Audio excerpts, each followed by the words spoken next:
আপনি কি কখনো ভেবে দেখেছেন একজন মানুষ কেন নিজের শরীরে বোমা বেঁধে অচেনা মানুষের ভিড়ে গিয়ে সেটা ফাটিয়ে দেয়? কেন একজন শিক্ষিত মধ্যবিত্ত পরিবারের সন্তান নিজের জীবনকে শেষ করে দিতে রাজি হয় শুধুমাত্র অন্যদের মেরে ফেলার জন্য? এই প্রশ্নের উত্তর খুঁজতে গিয়ে আমেরিকান নিউরোসায়েন্টিস্ট এবং দার্শনিক স্যাম হ্যারিস লিখেছিলেন একটি বিতর্কিত এবং শক্তিশালী বই, দি এন্ড অফ ফেইথ। ২০০৪ সালে প্রকাশিত এই বইটি শুধু ধর্ম নিয়ে একটি সমালোচনা নয়, বরং এটি আমাদের সামনে তুলে ধরে একটি জরুরি সতর্কবার্তা। আধুনিক পৃথিবীতে অন্ধবিশ্বাস এবং যুক্তিহীন চিন্তা কতটা মারাত্মক হতে পারে।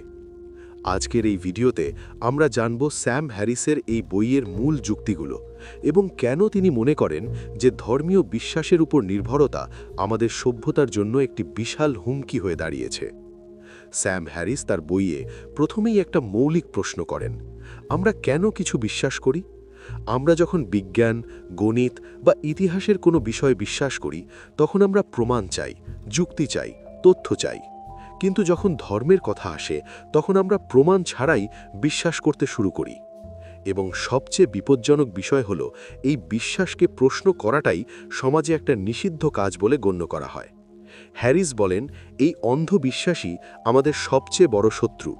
কারণ বিশ্বাস যদি যুক্তির উপর ভিত্তি না করে, তাহলে সেই বিশ্বাস মানুষকে যে কোনো কাজ করতে প্ররোচিত করতে পারে, এমনকি সবচেয়ে নৃশংস কাজও। এখন আপনি হয়তো ভাবতে পারেন, ধর্ম তো মানুষকে ভালো কাজ করতে শেখায়, নৈতিকতা শেখায়, শান্তির কথা বলে। হ্যাঁ, এটা সত্য যে অনেক ধর্মগ্রন্থেই ভালোবাসা, করুণা এবং শান্তির কথা বলা আছে। কিন্তু হ্যারিস যুক্তি দেন যে সেই একই ধর্মগ্রন্থে এমন অনেক নির্দেশনাও আছে যা সহিংসতা, অসহিষ্ণুতা এবং ঘৃণাকে উৎসাহিত করে। এবং যখন কেউ তার ধর্মগ্রন্থকে শব্দে শব্দে সত্য বলে বিশ্বাস করে, তখন সেই ব্যক্তি কোন নির্দেশনাটি মানবে? শান্তির নির্দেশ নাকি যুদ্ধের নির্দেশ? এই প্রশ্নের উত্তর নির্ভর করে ব্যক্তির ব্যাখ্যার উপর। এবং এখানেই সমস্যা। কারণ যদি একটি ধর্মগ্রন্থ ঈশ্বরের বাণী হয়ে থাকে, তাহলে সেই বাণীর ব্যাখ্যা কে করবে? কে ঠিক করবে কোনটা রূপক এবং কোনটা আক্ষরিক? হ্যারিস একটি গুরুত্বপূর্ণ পয়েন্ট তুলে ধরেন, ধর্মীয় মধ্যপন্থীদের ভূমিকা নিয়ে। আমরা সবাই জানি যে পৃথিবীতে ধর্মীয় চরমপন্থীরা আছে যারা সন্ত্রাস এবং সহিংসতায় বিশ্বাস করে। কিন্তু হ্যারিস বলেন, চরমপন্থীদের চেয়েও বেশি বিপজ্জনক হল ধর্মীয় মধ্যপন্থীরা। কেন? কারণ মধ্যপন্থীরা নিজেরা সহিংসতায় বিশ্বাস না করলেও তারা ধর্মীয় বিশ্বাসের সমালোচনাকে একটি সামাজিক অপরাধ বলে মনে করেন। তারা মনে করেন যে কারো ধর্মীয় বিশ্বাসকে প্রশ্ন করা অসম্মানজনক। এবং এই মনোভাবের কারণেই চরমপন্থীরা একটা সুরক্ষিত পরিবেশ পায়। যখন আমরা বলি যে সব ধর্মই সম্মানের যোগ্য, তখন আমরা পরোক্ষভাবে সেই ধর্মবিশ্বাসগুলোকেও সম্মান করি যা সহিংসতা এবং অসহিষ্ণুতাকে বৈধতা দেয়। হ্যারিসের মতে এটা একটা ভয়াবহ ভুল। আমরা যদি চরমপন্থা বন্ধ করতে চাই, তাহলে আমাদের অবশ্যই সব ধরনের অযৌক্তিক এবং প্রমাণহীন বিশ্বাসকে প্রশ্ন করার সাহস দেখাতে হবে। এবার আসুন একটা বাস্তব উদাহরণ দেখি, আত্মঘাতী বোমা হামলা। অনেকে মনে করেন যে যারা এই ধরনের হামলা করে তারা হয়তো দরিদ্র, অশিক্ষিত বা হতাশাগ্রস্ত মানুষ। কিন্তু গবেষণা বলে ভিন্ন কথা। বেশিরভাগ আত্মঘাতী বোমা হামলাকারী শিক্ষিত, মধ্যবিত্ত পরিবারের সন্তান। তারা মানসিকভাবে অসুস্থ নয়, তারা দরিদ্র নয়, তারা সমাজে উপেক্ষিত নয়। তাহলে কেন তারা এই কাজ করে? হ্যারিসের উত্তর সহজ এবং স্পষ্ট। তারা সত্যিকার অর্থেই বিশ্বাস করে যে মৃত্যুর পরে তারা জান্নাতে যাবে, শহীদ হিসেবে তাদের পুরস্কৃত করা হবে এবং তাদের পরিবারও সম্মানিত হবে। এটা কোনো রাজনৈতিক বিবৃতি নয়, এটা কোনো অর্থনৈতিক সংকটের ফল নয়, এটা সরাসরি তাদের ধর্মীয় বিশ্বাসের ফলাফল। তারা বিশ্বাস করে যে তারা যা করছে সেটা ঈশ্বরের ইচ্ছা এবং এটা একটা পবিত্র কাজ। এবং এই বিশ্বাসই তাদের সবচেয়ে ভয়ঙ্কর করে তোলে। কারণ আপনি যদি কাউকে বোঝাতে চান যে এই কাজটা ভুল, তাহলে আপনাকে প্রথমে তার বিশ্বাসটাকেই চ্যালেঞ্জ করতে হবে। এবং সেটা করা প্রায় অসম্ভব যদি সেই বিশ্বাস প্রমাণের উপর ভিত্তি করে না থাকে। এখন প্রশ্ন হল, ধর্মীয় সহিংসতা কি শুধু আজকের সমস্যা? না। হ্যারিস তার বইয়ে ইতিহাস থেকে অনেক উদাহরণ দিয়েছেন। মধ্যযুগে ইউরোপে ইনকুইজিশন নামে একটা প্রক্রিয়া চলত, যেখানে চার্চের কর্তৃপক্ষ মানুষকে নির্যাতন করত, পুড়িয়ে মারত, শুধুমাত্র সন্দেহের ভিত্তিতে যে তারা ধর্মদ্রোহী বা জাদুকর। কয়েক লক্ষ মানুষকে হত্যা করা হয়েছিল এই ধর্মীয় বিশ্বাসের নামে। আজকে আমরা এটাকে একটা বর্বর এবং অজ্ঞ যুগের ঘটনা বলে মনে করি, কিন্তু হ্যারিস প্রশ্ন করেন, সেই সময়ের খ্রিস্টিয়ানরা কি তাদের ধর্মগ্রন্থকে ভুলভাবে বুঝেছিল, নাকি তারা শুধু তাদের ধর্মগ্রন্থকে আক্ষরিক অর্থে বিশ্বাস করেছিল? বাইবেলে স্পষ্টভাবে বলা আছে যে জাদুকরদের বেঁচে থাকতে দেওয়া উচিত নয়।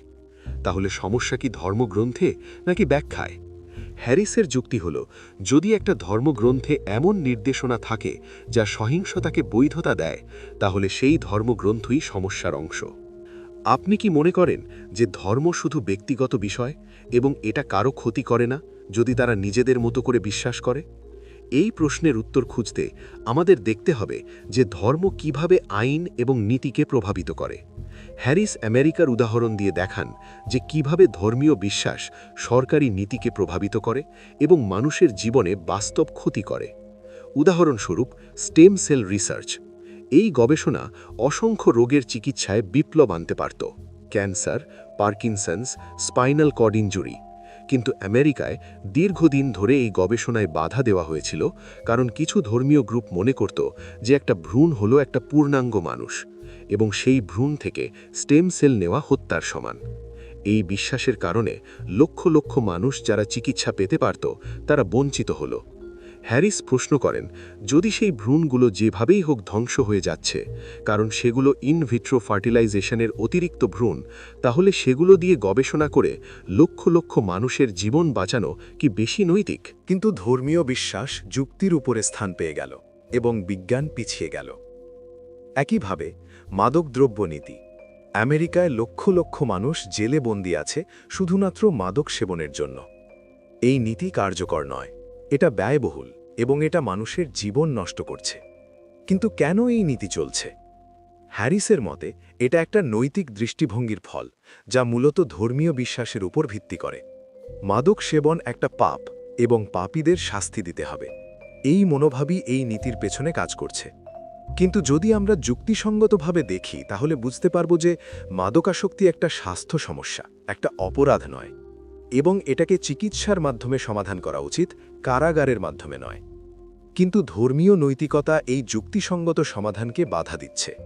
এখন কেউ হয়তো বলবেন, ঠিক আছে, ধর্মের কিছু সমস্যা আছে, কিন্তু ধর্ম ছাড়া মানুষ কিভাবে নৈতিকতা শিখবে?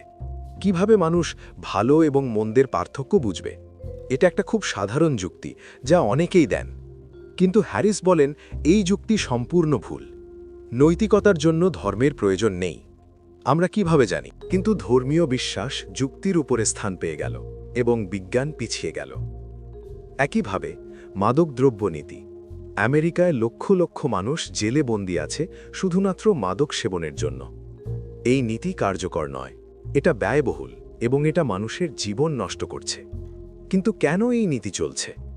হ্যারিসের মতে এটা একটা নৈতিক দৃষ্টিভঙ্গির ফল, যা মূলত ধর্মীয় বিশ্বাসের উপর ভিত্তি করে। মাদক সেবন একটা পাপ এবং পাপীদের শাস্তি দিতে হবে, এই মনোভাবই এই নীতির পেছনে কাজ করছে। কিন্তু যদি আমরা যুক্তিসঙ্গতভাবে দেখি তাহলে বুঝতে পারব যে মাদকাসক্তি একটা স্বাস্থ্য সমস্যা, একটা অপরাধ নয়, এবং এটাকে চিকিৎসার মাধ্যমে সমাধান করা উচিত, কারাগারের মাধ্যমে নয়। কিন্তু ধর্মীয় নৈতিকতা এই যুক্তিসঙ্গত সমাধানকে বাধা দিচ্ছে। এখন কেউ হয়তো বলবেন, ঠিক আছে, ধর্মের কিছু সমস্যা আছে, কিন্তু ধর্ম ছাড়া মানুষ কিভাবে নৈতিকতা শিখবে?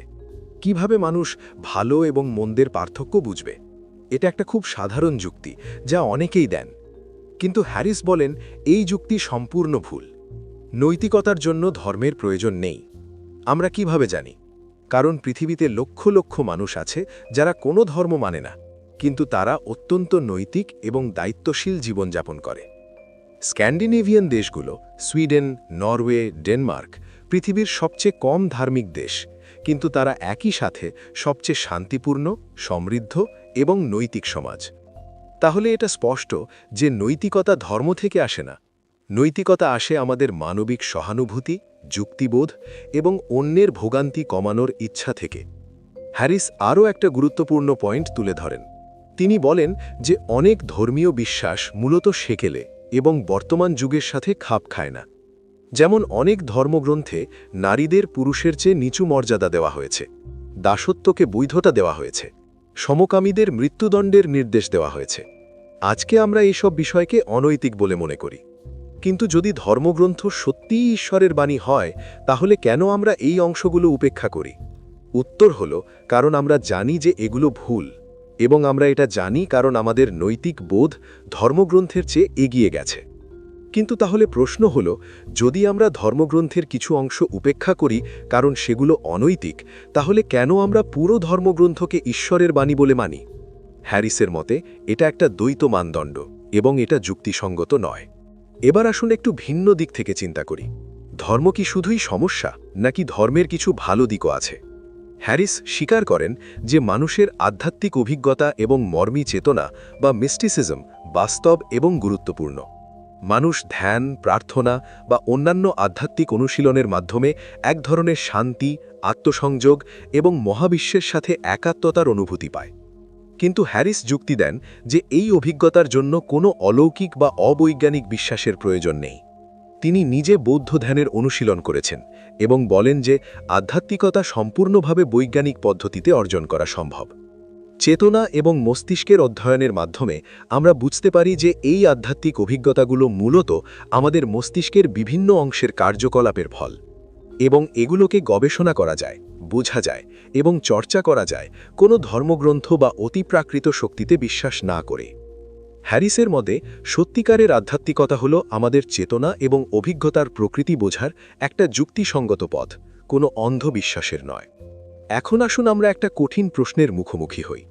যদি ধর্ম ছাড়াই মানুষ নৈতিক এবং আধ্যাত্মিক হতে পারে, তাহলে কেন এত মানুষ এখনও ধর্মে বিশ্বাস করে? এটার অনেক কারণ আছে। প্রথমত, সাংস্কৃতিক এবং পারিবারিক ঐতিহ্য।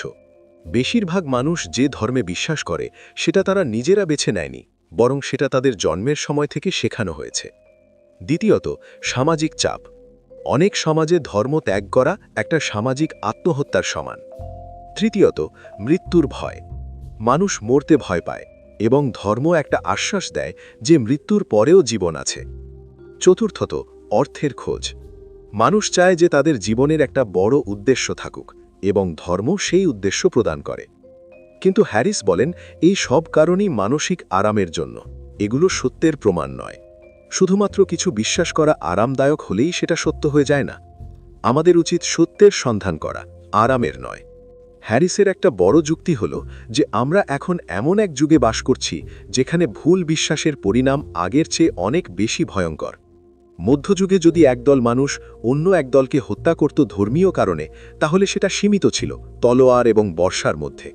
কিন্তু আজকে আমাদের হাতে পারমাণবিক অস্ত্র, জৈবিক অস্ত্র এবং অন্যান্য প্রযুক্তি, যা পুরো শহর, এমনকি পুরো দেশকে ধ্বংস করে দিতে পারে। এবং যদি এই অস্ত্রগুলো এমন মানুষের হাতে চলে যায় যারা বিশ্বাস করে যে মৃত্যুর পরে জান্নাত আছে এবং কাফেরদের হত্যা করা একটা পবিত্র কাজ, তাহলে পরিণাম কি হবে? হ্যারিসের সতর্ক বার্তা হল যে আমরা এমন এক সময়ে এসে পৌঁছেছি যেখানে আমরা আর অযৌক্তিক বিশ্বাসের বিলাসিতা বহন করতে পারি না। আমাদের সন্তানদের ভবিষ্যৎ, এমনকি আমাদের প্রজাতির টিকে থাকা, নির্ভর করছে আমরা কিভাবে চিন্তা করি, কি বিশ্বাস করি এবং কেন বিশ্বাস করি তার উপর। তাহলে সমাধান কি? হ্যারিস বলেন যে আমাদের নৈতিকতা এবং আধ্যাত্মিকতার জন্য একটা নতুন ভিত্তি তৈরি করতে হবে, যা যুক্তি, প্রমাণ এবং বিজ্ঞানের ওপর প্রতিষ্ঠিত। আমাদের শিশুদের শেখাতে হবে কিভাবে সমালোচনামূলক চিন্তা করতে হয়, কিভাবে প্রমাণ বিশ্লেষণ করতে হয় এবং কিভাবে বিশ্বাস এবং জ্ঞানের মধ্যে পার্থক্য বুঝতে হয়। আমাদের সমাজে এমন একটা পরিবেশ তৈরি করতে হবে যেখানে কোনো ধারণাকে প্রশ্ন করা একটা অধিকার এবং দায়িত্ব, কোনো অপরাধ নয়। এবং সবচেয়ে গুরুত্বপূর্ণ, আমাদের বুঝতে হবে যে নৈতিকতা ধর্মগ্রন্থ থেকে আসে না। নৈতিকতা আসে মানুষের ভোগান্তি কমানোর এবং সুখ বৃদ্ধির চেষ্টা থেকে। এবং এটা একটা সম্পূর্ণ যুক্তিসঙ্গত এবং বৈজ্ঞানিক প্রকল্প হতে পারে। কিন্তু এখানে একটা বড় প্রশ্ন থেকে যায়। যদি আমরা সত্যিই চাই যে মানুষ যুক্তি এবং প্রমাণের উপর ভিত্তি করে বিশ্বাস করুক, তাহলে আমরা কিভাবে সেই পরিবর্তন আনব? কিভাবে আমরা মানুষকে তাদের গবন ও পরোক্ষ বিশ্বাসের গুন্ডি থেকে বের করে আনতে পারব? হ্যারিসের মতে এটাই সবচেয়ে বড় চ্যালেঞ্জ। কিন্তু হ্যারিস বিশ্বাস করেন যে এটা সম্ভব। যদি আমরা একটা জিনিস শিখতে পারি, তাহলে সেটা হলো আমাদের বিশ্বাস এবং সেই বিশ্বাসের ভিত্তিকে প্রশ্ন করার সাহস। কেন আমি বিশ্বাস করি?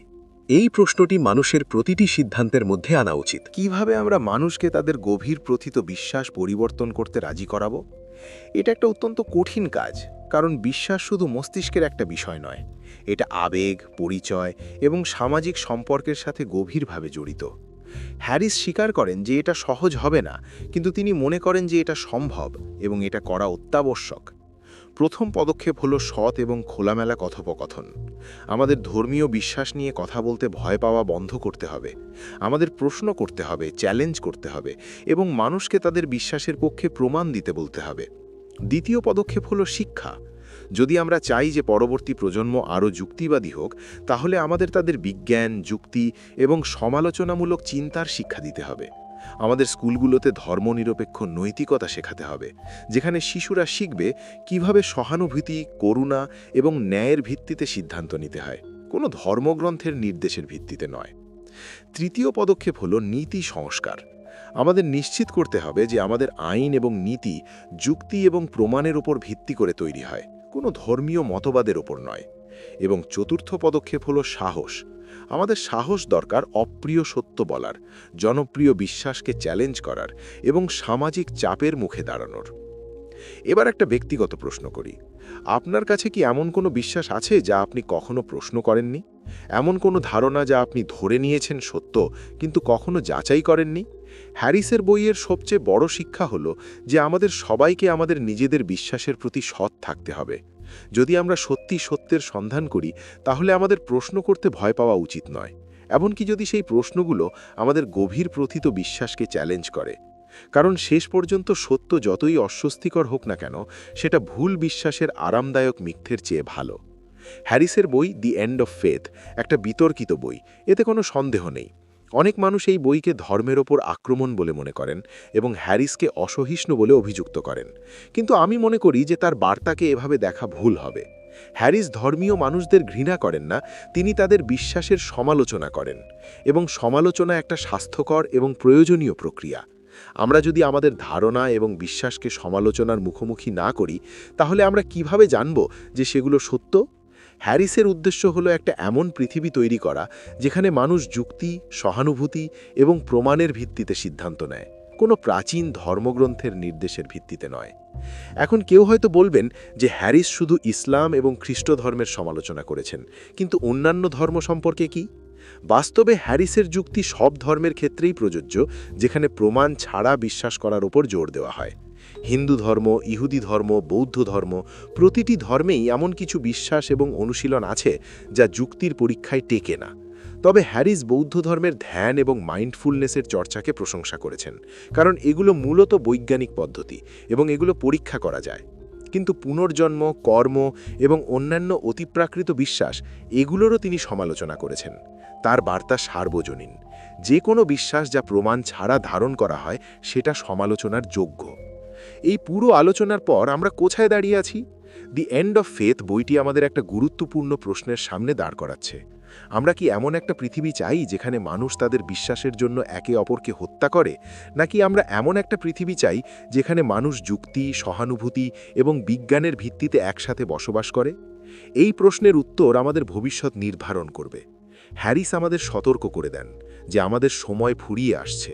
প্রযুক্তি দিন দিন আরও শক্তিশালী হচ্ছে, এবং যদি সেই শক্তি এমন মানুষের হাতে চলে যায় যারা মৃত্যু এবং ধ্বংসকে একটা পবিত্র কাজ বলে মনে করে, তাহলে পরিণাম হবে বিপর্যয়কর। কিন্তু আশার কথা হলো যে পরিবর্তন সম্ভব। ইতিহাস আমাদের দেখায় যে মানুষ তার চিন্তাভাবনা পরিবর্তন করতে পারে। কয়েক শতাব্দী আগে ইউরোপে দাসত্ব স্বাভাবিক ছিল, নারীদের কোনো অধিকার ছিল না এবং ধর্মদ্রোহিতার জন্য মৃত্যুদণ্ড দেওয়া হতো। আজকে আমরা এই সব বিষয়কে অমানবিক এবং অগ্রহণযোগ্য বলে মনে করি।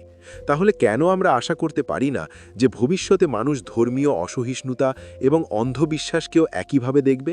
এই পরিবর্তন আনতে সময় লাগবে, কিন্তু প্রতিটি কথোপকথন, প্রতিটি প্রশ্ন, প্রতিটি সমালোচনামূলক চিন্তা সেই পরিবর্তনের দিকে একটা পদক্ষেপ। তো আপনি কি মনে করেন, হ্যারিসের যুক্তিগুলো কি আপনাকে ভাবতে বাধ্য করল? আপনার কি মনে হয় যে ধর্ম এবং যুক্তি একসাথে থাকতে পারে, নাকি এগুলো মৌলিকভাবে অসঙ্গতিপূর্ণ? এবং আরও গুরুত্বপূর্ণ, আপনি কি নিজের বিশ্বাসকে প্রশ্ন করতে প্রস্তুত? এই প্রশ্নগুলো সহজ নয় এবং এদের কোনো সহজ উত্তর নেই, কিন্তু এই প্রশ্নগুলো করাটাই গুরুত্বপূর্ণ। কারণ যতক্ষণ আমরা প্রশ্ন করি, যতক্ষণ আমরা সত্যের সন্ধান করি, ততক্ষণ আশা আছে। আজকের এই ভিডিওতে আমরা স্যাম হ্যারিসের দি এন্ড অফ ফেথ বইয়ের মূল বিষয়গুলো জানলাম। আমরা দেখলাম কিভাবে অন্ধবিশ্বাস বিপজ্জনক হতে পারে, কিভাবে ধর্মীয় মধ্যমপন্থীরা পরোক্ষভাবে চরমপন্থাকে সুরক্ষা দেয়, কিভাবে ধর্মীয় বিশ্বাস বাস্তব জীবনে ক্ষতি করে, এবং কেন আমাদের নৈতিকতার জন্য ধর্মের প্রয়োজন নেই। সবচেয়ে গুরুত্বপূর্ণ, আমরা বুঝলাম যে যুক্তি এবং প্রমাণের ওপর ভিত্তি করে বিশ্বাস করা শুধু সম্ভব নয়, এটা অত্যাবশ্যক যদি আমরা একটা শান্তিপূর্ণ এবং সমৃদ্ধ ভবিষ্যৎ চাই। আপনার মতামত কি সেটা জানতে আমি আগ্রহী। নিচে কমেন্ট করে আপনার চিন্তাভাবনা শেয়ার করুন। এবং যদি এই ভিডিওটি আপনার ভালো লেগে থাকে তাহলে লাইক করুন এবং চ্যানেলটি সাবস্ক্রাইব করুন, যাতে আরও এই ধরনের চিন্তা উদ্দীপক কন্টেন্ট পেতে পারেন। মনে রাখবেন, প্রশ্ন করা বন্ধ করবেন না, সত্যের সন্ধান করা বন্ধ করবেন না, কারণ শেষ পর্যন্ত আমাদের প্রশ্নই আমাদের মানুষ করে তোলে। আজকের মতো এখানেই শেষ করছি। দেখা হবে পরবর্তী ভিডিওতে। ততক্ষণ ভালো থাকবেন, সুস্থ থাকবেন এবং সব সময় যুক্তিবাদী থাকবেন। খোদা হাফেজ।